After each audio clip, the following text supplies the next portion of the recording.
Hello and welcome. Today is Friday, February 20th. Happy Friday, y'all. And this is your Daily Sigh of Relief. If you're an entrepreneur trying to keep up with what actually matters, this is for you.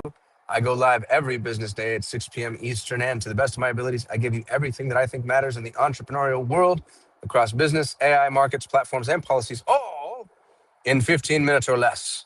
If you want the Daily Sigh delivered directly to your inbox, you can go to dailysigh.ai, and we can send that to you daily and or weekly to make sure you're always caught up. Let's dive right in. From IT Brief Australia, AI tools slash labor time for 4 out of 5 firms. 80% of companies report that AI is delivering an average labor time reduction of 30%.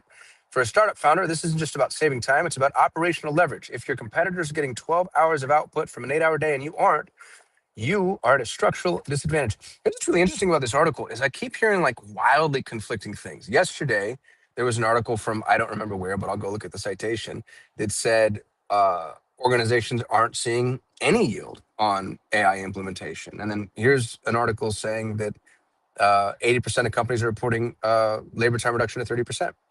So I'm just curious, like what is wrong with the alternative sample sizes that we're seeing massive disparate data?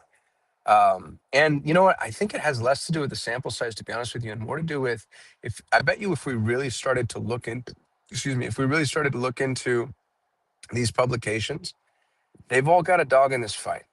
You know what I mean? Like major publications have a vested interest in either convincing you AI is not working or convincing you that AI is the big bad wolf, you know, stealing jobs. So I'd love to know the truth. I wish that there was an objective third party that was actually doing an analysis that we could trust, and there's not. So next story, Google DeepMind. Google DeepMind releases Gemini 3.1 Pro for complex automation. This model doubles performance on logic benchmarks and enables complex multi-step workflow automation. Y'all, doubles. That's the double performance is it's hard to even understand the implications of this. The fact that it continues to double and double and double. It's like ASI is on the way. Basically, is at a minimum is how it feels. For startups, this means you can build sophisticated internal agents for research, DevOps, or planning without needing a mass. It effectively lowers the barrier to entry for custom software, allowing small stations. Y'all, if you haven't played with Gemini, it right now is my favorite AI tool by far, by far, by far. They really did a phenomenal leapfrogging, and I think they jumped out ahead of everybody. It'll be really interesting to see what happens to ChatGPT now that they have the OpenClaw guy. $2 billion is a net on their balance sheet, and which is what they paid him, by the way. And so I'd be interested in seeing where they go with that agentic framework, because that was a phenomenal acquisition. But outside of that, I don't see anybody racing out ahead of Google, including Anthropic. I think Anthropic has an amazing value proposition in so many ways, and I've been really, really impressed with Claude. But Gemini has the benefit of Google's entire knowledge graph and the entire G Suite, which it plays nicely with. So if y'all aren't playing with Gemini, go play with it. From NVIDIA unveils Project G Assist for real-time AI coaching. This is really cool, y'all. While framed for gaming, this tech allows AI to quote unquote see what is on a screen and provide real-time context-aware guidance. This is massive. For entrepreneurs, this is a precursor to the digital COO, an agent that watches your workflow and suggests automations or executes tasks in real time. I think AI can become everybody's productivity coach, among many, many, many other things. As soon as AI can see and watch what it is that you're doing, I think this takes productivity to a different level in so many ways. Right now, we're prompting the AI. We're going to move ourselves into a position where the AI is prompting us. You no longer need a journeyman carpenter, let's say, in order to build a house. You just need a really smart AI loaded with everything that a journeyman carpenter would know behind the young man or woman with a hammer saying, do this, do that. From Neil Patel, my mortal enemy, who I also love. Reddit becomes the decision room for post-search purchases. Neil says that data shows users are increasingly moving to Reddit to vet products after searching on Google. For small businesses, your Reddit presence and the community sentiment there is now a critical part of your quote-unquote ranking. It's really important that you start investing in Reddit. This has been true for a long, long time. There was an article from Profound in December that said 20% of all citations were from Reddit. Google took Reddit out back and tried to shoot it with an algorithm change, but it stayed super strong. I think Reddit has a lot of sticking power because it's really the only hierarchically structured content we have on the internet. A story from TechCrunch. Neo Accelerator challenges YC with $750,000 safes. A new accelerator model offering high capital with low dilution to attract top tier technical founders. If you are a small business owner, especially one with any level of technical infrastructure, Y Combinator is worth looking at. They give you money. And more important than money, they give you infrastructure and advisors and a whole unbelievable Rolodex and network. And it looks like this new Neo Accelerator wants to step into the fray. Also from TechCrunch, Reload AI agents get shared brain memory. This is huge. A startup enabling AI agents to share memory and collaborate on tasks. If you've had a difficult time, I've had this. So my ChatGPT is the thing that I know and love and have been spending the most amount of time with. The problem is ChatGPT, as I mentioned earlier, isn't as good as Gemini anymore. But because ChatGPT has so much freaking context on me, it's hard for me to get away from it. If there really was a tool that allowed for a shared brain, man, that would help us be transient in our tool use. It's funny, we talk about this in my delegation mastermind all the time. The second brain is probably the thing that we talk about the most. It might be the most important thing for you to cultivate when it comes to the use of AI.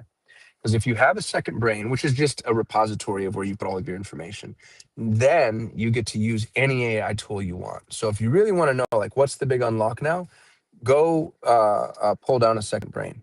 Go read. Tiago Forte has a great book called The Second Brain. You can just, and it's a quick read. You can just watch a YouTube video on it, but go watch a YouTube video on The Second Brain or read the book The Second Brain, because I think that could be one of the most important AI unlock skill sets available to all of us. From Financial Times, consulting firms mandate AI usage for promotion. Companies like Accenture now tie career advancement directly to how much employees use AI. It's funny, on my delegation mastermind, my buddy Marcus Highcutter, who's a brilliant entrepreneur, brilliant financial mind, he bought all of his employees Whisperflow, which is speech to text, and he has them report at the end of every week on how many lines of text they created, which is a beautiful key performance indicator as to what kind of work they're really doing. What's interesting, my business partner taught me this, Yvonne. He and I own Pareto Talent together among a handful of other companies. When you write something, you truncate what you're writing. When you speak it, you're far more likely to be robust with your speech. And so if you really want to utilize AI properly, use text-to-speech tools. We use Whisperflow. Next up comes also TechCrunch. Fujitsu automates full software development cycles with AI. Y'all, this is terrifying, to be honest with you. Fujitsu has launched an open source platform that uses AI agents to automate the entire software development lifecycle from coding to testing.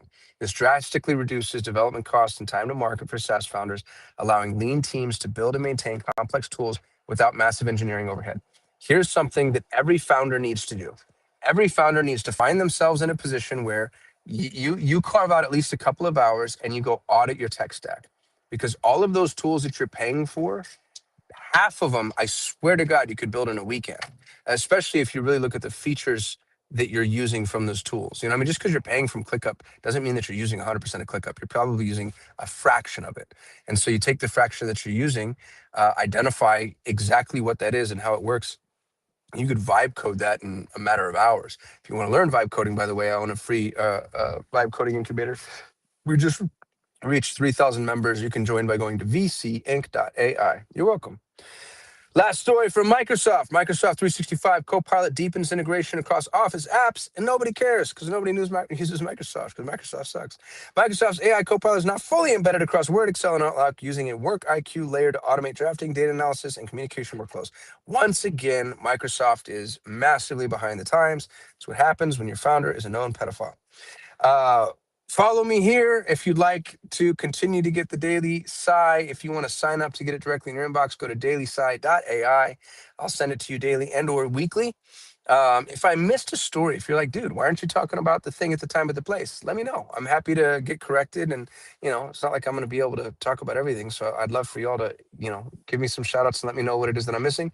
For everybody who showed up live, I see Osama, Real Cork Dan, Bex Mountain, Jamie Nolet. Hey, Jamie. Pre-M Photos TRV. Sorry if I'm butchering your name. Matthias, Harry Hernandez. That's not your name. The Welk Critters, Ant-Man Videos. I appreciate y'all showing up. If there's something on the story log I missed, please let me know. Otherwise, I hope you have a great, great weekend. And don't forget, I go live every single business day at 6 p.m. Eastern. I hope I get to see you then. I'm going to keep you all the way up to date in 15 minutes or less. All you have to do is tune in on a daily basis for 15 minutes, and you're going to know everything there is to know. You're going to get all the unlocks, all the news, all the updates, all that. I love you. I mean it. Hasta luego.